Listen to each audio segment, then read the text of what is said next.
Selamat datang di Official Smart, semoga Anda terhibur dengan apa yang kami sampaikan. Selamat menyaksikan. Media Malaysia akui timnas Indonesia miliki potensi yang mengerikan. Legenda Malaysia ini sudah tak malu akui kehebatan timnas Indonesia, bilang level Garuda kini memang ada di atas Malaysia. Jelang kualifikasi Piala Dunia tahun 2026, Philippe Troussir mencoba membuat sadar pemerintah Vietnam bahwa menang atas timnas Indonesia itu susah. Sintayong coret 3 pemain lagi, berikut daftar 23 pemain timnas Indonesia untuk lawan timnas Vietnam. Jalani puasa Ramadan pertamanya di Indonesia, Ragnar Oratmangun takjub dengan suara azan di Indonesia. Media Malaysia akui timnas Indonesia miliki potensi yang mengerikan. Ketika kabar tentang potensi naturalisasi beberapa pemain menyebar, media Malaysia tidak bisa menahan diri untuk tidak menyoroti potensi mengerikan yang akan dihadapi oleh timnas Indonesia. Betapa tidak, jika semua proses berjalan lancar, timnas Indonesia akan menjadi sebuah kekuatan yang menakutkan di setiap lini lapangan. Di tengah sorotan tersebut, salah satu pemain keturunan timnas Indonesia, Tham Hai, menjadi pusat perhatian. Dengan kualitas luar biasanya, Tham Hai dianggap sebagai aset berharga bagi timnas Indonesia. Dengan keamanan di lini belakang yang dijamin oleh Jae In-zis dan Nason Chua, serta kekuatan di lini depan, harapan untuk meraih kemenangan timnas Indonesia tetap membara. Legenda Malaysia ini sudah tak malu akui kehebatan timnas Indonesia, bilang level Garuda kini memang ada di atas Malaysia. Legenda hidup striker timnas Malaysia, Shafie Sali berbicara soal progres timnas Indonesia bandingkan dengan negaranya sendiri, tim nasional Malaysia.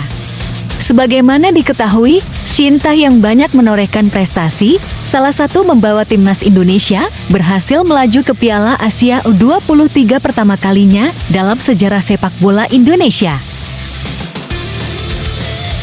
Shafie Sali angkat bicara terkait hasil yang baik diraih oleh timnas Indonesia. Pemilik nomor punggung 10 ini merasa geram dengan fans yang dianggapnya kurang peduli dengan timnas mereka. Shafie Sali juga melontarkan kritik terhadap skuad Malaysia, salah satu program yang disorotinya adalah naturalisasi.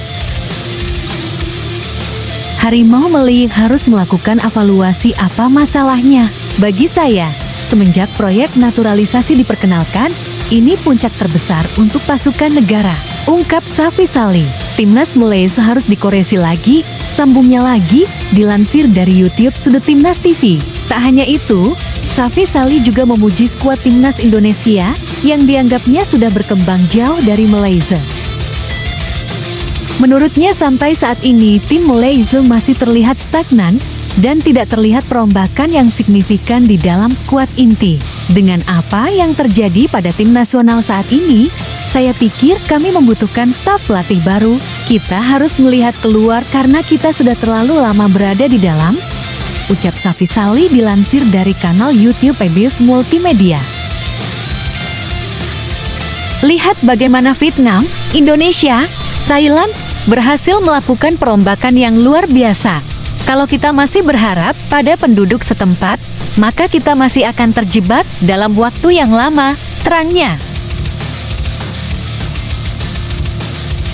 Jelang kualifikasi Piala Dunia tahun 2026, Philippe Troussir mencoba membuat sadar pemerintah Vietnam bahwa menang atas timnas Indonesia itu susah. Hasrat menggebu pemerintah Vietnam agar tim nasional mereka mengalahkan timnas Indonesia di kualifikasi Piala Dunia tahun 2026.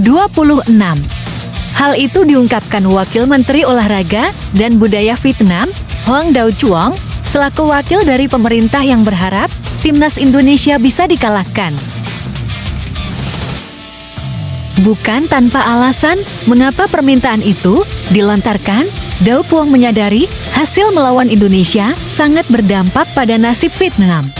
Apakah Vietnam bisa mengamankan asa, ke putaran ketiga babak kualifikasi Piala Dunia tahun 2026 atau tidak dengan kekalahan pahit.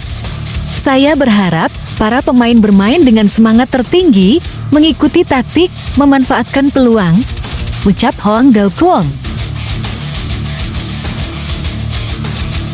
Untuk mendapatkan hasil yang baik sebagai landasan untuk pertandingan kandang 26 Maret mendatang. Jika kami mencapai hasil yang baik, kami akan memperluas peluang kami untuk melaju ke babak kualifikasi ketiga dan mengukuhkan posisi kami di kancah internasional, imbuhnya.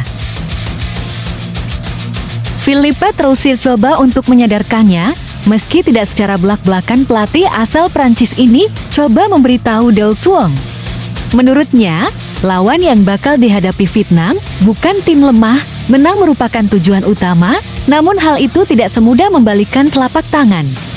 Menang juga berarti mewujudkan tujuan untuk melangkah lebih dalam dan lebih jauh di kancah Asia, ucap Philippe Troussir.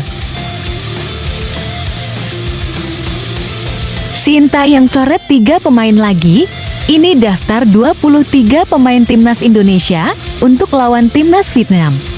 Pelatih timnas Indonesia, Sintayong, memanggil 28 nama untuk menjalani 2 laga kontra timnas Vietnam di lanjutan kualifikasi Piala Dunia 2026 zona Asia pada 21 dan 26 Maret tahun 2024.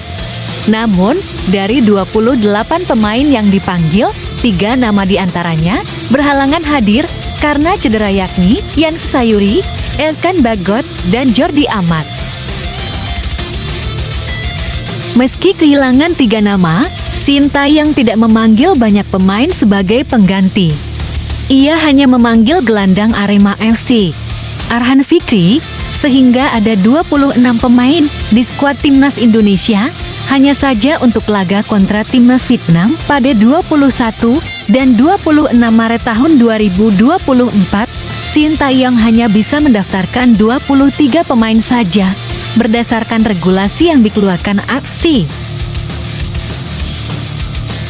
Sebanyak 23 pemain yang didaftarkan untuk laga 21 dan 26 Maret tahun 2024 pun boleh berbeda. Bisa dibilang untuk laga 21 Maret tahun 2024, Sintayong sudah mengetahui harus mencoret siapa saja.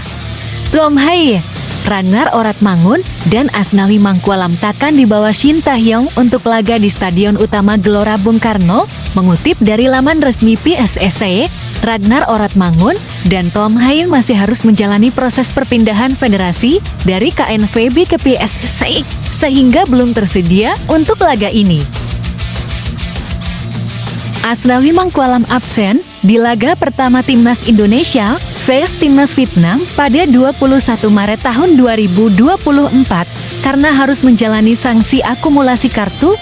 Baru di laga kedua yang dilangsungkan di Stadion Nasional Midin, personel Port FC ini dapat ikut serta.